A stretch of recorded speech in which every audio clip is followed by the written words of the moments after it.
अस्सलाम वालेकुम, मैं हूं रिजवान अशरफ। इस वक्त जो पाकिस्तान इंडिया के दरमियान जंग खुली हुई है, डिप्लोमेटिक महाज के ऊपर भी इस वक्त बड़े तेज़ तरीके से बड़े तेज़ तरीन इस वक्त मामलात और डेवलपमेंट्स हो रही है।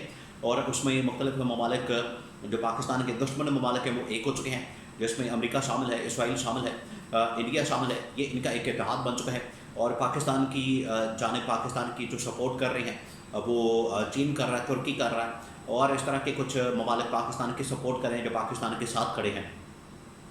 लेकिन ये जो इंडिया और इसराइल का एक गठजोड़ बना हुआ है और इसका गठजोड़ जो है मुकम्मल तौर पर बेनकाब हो गया, वो सामने आ गया। जिस वक्त इंडिया की जानिब से इसराइली जो ड्रोन है वो पाकिस्तान के ऊपर मारे गए सर्वेलेंस के लिए, जासूसी के लिए और मुखबरी के लिए ये सर्वेलेंस ड्रोन्स भेजे गए। ये सारे के सारे इसराइल के बने हुए हैं।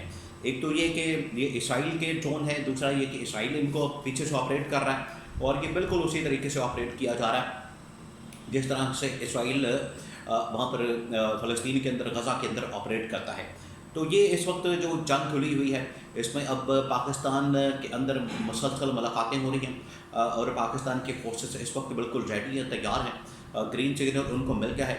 पाकिस्तान के फोर्सेस सिर्फ लॉक कर रही हैं टारगेट्स को और अपने 24 से 48 घंटों के अंदर किसी वक्त भी अब इंडिया को जवाब दिया जा सकता है, जिसकी वजह से इंडिया के अंदर बड़ी पैनिक मौजूद है। लेकिन ये जो सिचुएशन बनी है, इंडिया किस तरह से ऑपरेट कर रहा है और ये पाकिस्तान के साथ क्या करना चाहता है और पाकिस्तान का रिएक्शन ये साबित करेगा कि इंडिया के जो अज़ाइम हैं, इंडिया के जो इस वक्त मंसूबे हैं, इनको खाक में मिलाया जाए। और एक इनके मंसूबे खाक में मिलाना पाकिस्तान की जानिब से बड़ा ज़रूरी हो चुका है। इंडिया ऑपरेट कैसे कर रहा है और पाकिस्तान क्या करेगा, अब मैं आपको ये इसके बारे में बड़ी अहम तरीन मालूमात देता हूँ। देखिए, ये इसराइल और इंडिया का एक मुश्तरका प्लान है।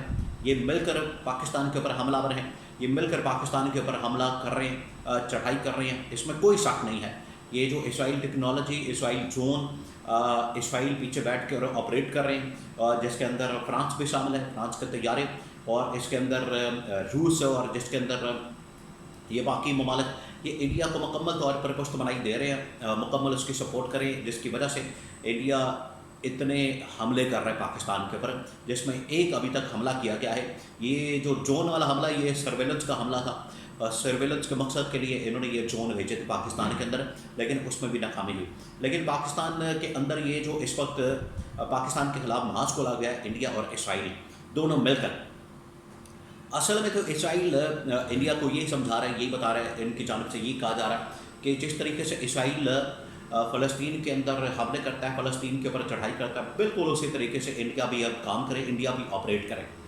देखिए, इसराइल एक वाहिद ऐसा मुल्क है, एक ऐसी ताकत है जो दुनिया में किसी कानून को नहीं मानती, किसी लॉ को नहीं मानती, किसी बैनुल अक़वामी कन्वेंशन को नहीं मानती, किसी एग्रीमेंट को नहीं मानती।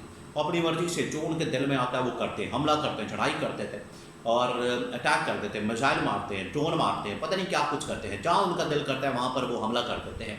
ईरान के अंदर उनका टारगेट होता है, उधर हमला कर देते हैं।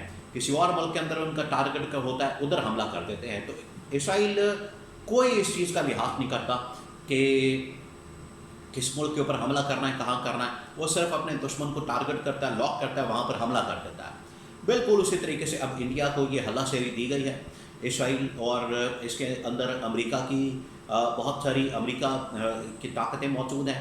अमेरिका के नायब सदर ने ये पूरा मंसूबा इनको दिया था, जेडी वेंस ने ये बता दिया था कि आपने किस तरीके से पाकिस्तान के ऊपर हमला करना है, चढ़ाई करनी, आपके जो टारगेट्स हैं आप उनको लॉक करें, प्रिसाइसली उनको टारगेट करें और उनके ऊपर हमला करते हैं, बिल्कुल उसी तर्ज का। तो ये तमाम ताकतें आपस में मिलकर ये पाकिस्तान के ऊपर हमलावर हैं। इनका एक गठजोड़ मुकम्मल तौर पर नज़र आ रहा है और ये सामने इस वक्त वाज़ेह हो चुका है। तो अब ये पाकिस्तान के ऊपर डिपेंड करता है कि पाकिस्तान डिप्लोमेटिकली कैसे ऑपरेट करता है, दुनिया के अंदर किस तरीके से लोगों के साथ काम करता है, ममालिक के साथ काम करता है और डिप्लोमेटिकली इतनी तगड़ी किस्म की पॉलिसी बनाता है, फॉरेन पॉलिसी बनाता है। उसके लिए बड़ा ज़रूरी है कि पाकिस्तान अंदर से जो है बड़ा ताकतवर हो, मजबूत हो, एक पेज के ऊपर हो। हमारी फॉरेन पॉलिसी, इकोनॉमिक पॉलिसी, हमारी पॉलिटिकल पॉलिसी, हमारी सिक्योरिटी पॉलिसी, हमारी जो इस वक्त हर चीज़ के हवाले से पॉलिसी जो है वो एक होनी चाहिए और अगले 50 साल 100 साल के लिए एक ही चलनी चाहिए।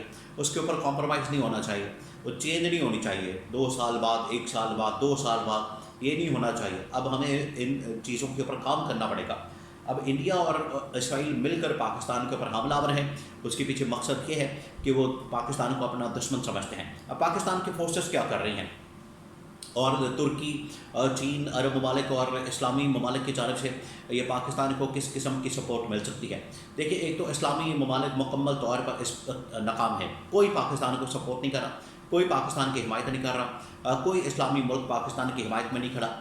یہاں پاکستان تو بڑی ان کی بات کرتا ہے, کھل کر حمایت کرتا ہے, ان کے متعلق اظہار خیال کرتا ہے, لیکن آج کوئی بھی ملک پاکستان کے ساتھ کھڑا نہیں ہے. آج پاکستان کو اکیلے تنے تنہا یہ جنگ لڑنی پڑی ہے, یہ لڑائی لڑنی پڑی ہے, اور انڈیا کا مقابلہ کرنا پڑا ہے, اور انڈیا کے ساتھ جتنی اور دشمن طاقتیں ان کا مقابلہ کرنا پڑا ہے. اب پاکستان اس کے حوالے سے مکمل حکمت عملی تیار کر چکا ہے.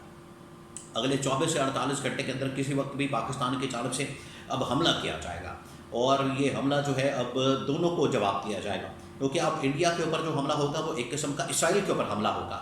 اب نہ صرف ہم نے کشمیر کا مقدمہ لڑنا ہے, کشمیریوں کی آواز کو بلند کرنا ہے, کشمیر کا ہم نے ساتھ دینا ہے, فلسطین کا بھی اب ہم نے ساتھ دینا ہے, کیونکہ یہ اسرائیل اور انڈیا دونوں جو ہیں وہ چاہتے ہیں کہ ہم کسی طرح سے ممالک کو ہڑپ کرتے جائیں, ہم قبضہ کرتے جائیں. فلسطین کے اوپر اسرائیل چاہتا ہے قبضہ کر لیں, اسی طرح سے انڈیا, بھارت جو ہے وہ چاہتا ہے پاکستان کے اوپر اور کشمیر کے اوپر اور اپنے ہمسائے ممالک کے اوپر قبضہ کر لے.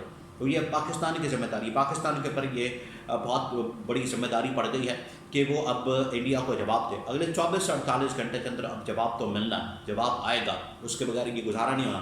ابھی LOC کے اوپر پورا محاذ کھلا ہوا ہے, کشمیر کی سائڈ کے اوپر پورا اس وقت محاذ کھلا ہوا ہے, جہاں پر لڑائی ہو رہی ہے, جنگ ہو رہی ہے, گولہ باری, گولہ بارود, وہاں پر بریگیڈ ہیڈ کوارٹر, وہاں پر چوکیاں, چیک پوسٹیں, سب کچھ تباہ و برباد کر کے رکھ دیا انڈیا کی. وہاں پر لوگوں کی چیخیں, فوجیوں کی, بھارتی فوجیوں کی چیخیں, وہ بھاگ رہے ہیں, دوڑ رہے ہیں, نہ ان کے پاس سپلائی ہے, نہ ان کے پاس کھانا پینا ہے, نہ ان کے پاس ایمونیشن ہے, نہ ان کے پاس اسلحہ ہے, نہ ان کے پاس ساز و سامان ہے. وہ بیچارے بیار و مددگار اور بے بسی اور لاچاری کے اندر وہاں پر رو رہے ہیں, مر رہے ہیں, ماتم کر رہے ہیں, اپنی فوج کو گالیاں دے رہے ہیں. یہ ان کی حالت ہے LOC کے اوپر, کشمیر والی سائڈ کے اوپر. اور ابھی انہوں نے مزید اگر حملہ کرنا ہے انڈیا کی جانب سے, ابھی تو وہ رک گئے ہیں, اب وہ پینک کے اندر چلے گئے. اب وہ انتظار کر رہے ہیں کہ پاکستان کیا حملہ کرے گا. پاکستان اب جواب دے گا ان کو. اپنی یہ جو خود مختاری کی خلاف ورزی کی گئی ہے, یہ اقوام متحدہ کے چارٹر کے 51 آرٹیکل کے مطابق پاکستان کی خلاف ورزی کرنے والا ملک نتائج کا ذمہ دار ہوگا. تو انڈیا نے اب یہ خلاف ورزی کی ہے, اب اس کو نتائج بھگتنا پڑے گے. اس کے لیے پاکستانی فورسز مکمل طور پر تیار ہیں, اور یہ اب اپنی ٹائم کے مطابق, وقت کے مطابق, شدت کے مطابق اور انٹینسٹی کے مطابق انڈیا کو جواب دیں گے. انڈیا اب انتظار کرے, جواب آئے گا, اور یہ جواب بہت ہی سخت قسم کا, بڑا ہارڈ قسم کا, اور بہت ہی جارحانہ, اگریسو قسم کا ہوگا.